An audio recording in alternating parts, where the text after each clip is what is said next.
मानस की मूल चौपाइयों में जूठे फल शब्द का उल्लेख नहीं है। वहाँ सूरज और सुहाय शब्द का प्रयोग किया गया है, लेकिन भक्तों और कवियों ने इस भाव को समझाने के लिए यह वर्णन किया है कि सबरी ने फल चख चख कर दिए थे ताकि प्रभु को कोई खट्टा फल न मिल जाए। भारत में सड़कों पर गड्ढों की समस्या बहुत पुरानी है। महाभारत के युद्ध के दौरान कर्ण के रथ का पहिया भी फंस गया था। शंका का रावण लंका के रावण से भी ज्यादा भयानक है, जो हमारी समझदारी का अपहरण कर हमारी आंखों के सामने कर लेता है। शिक्षा दिमाग को शिक्षित करती है, पर समझदारी दिल और अनुभव से आती है। हर पढ़ा लिखा इंसान समझदार नहीं होता, हर अनपढ़ इंसान नासमझ नहीं होता। कर्म कहता है, जब आप झूठ बोलकर किसी की जिंदगी बर्बाद करते हैं तो उसे कर्ज समझिए, यह आपको ब्याज सहित वापस मिलेगा।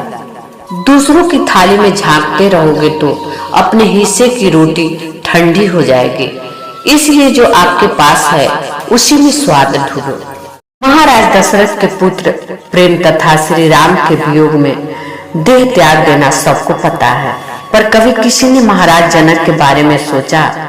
उनको भी कितनी पीड़ा हुई होगी अपनी पुत्री को 14 वर्ष के वनवास में जाते हुए देखकर। कितना भय हुआ होगा जब पता चला होगा कि रावण सीता का हरण करके ले गया है।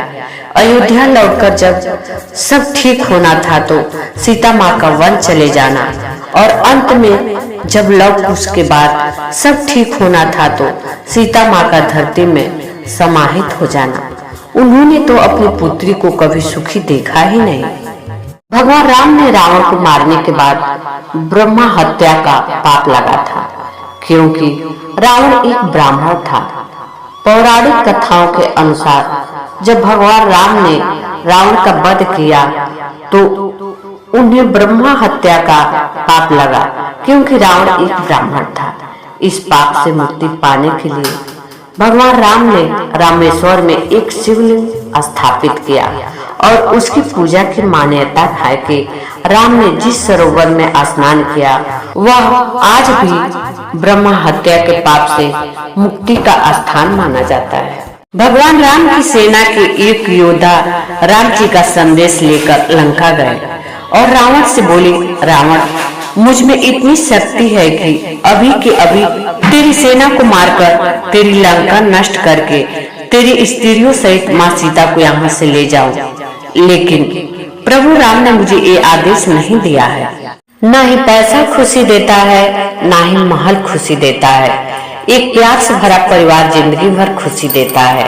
आंख में पड़ा तिनका, पैर में घुसा कांटा और रूई में दबी आग से भी ज्यादा भयानक है दिल में छिपा कपट और पाप। ढूंढना है तो अपनी परवाह करने वाला ढूंढो, क्योंकि इस दुनिया में आपको इस्तेमाल करने वाले तो आपको ढूंढ ही लेंगे। यह वो दिन थे जब लोगों के पास पैसा नहीं था लेकिन भाईचारा था। अब पैसा है लेकिन भाईचारा नहीं है। अंतिम यात्रा में शामिल होने लोग दूर दूर से पहुंच जाते हैं, लेकिन बात जीती जी सहारा देने की हो तो दूर भाग जाते हैं। पेड़ बूढ़ा होने पर फल नहीं परंतु छांव अवश्य देता है।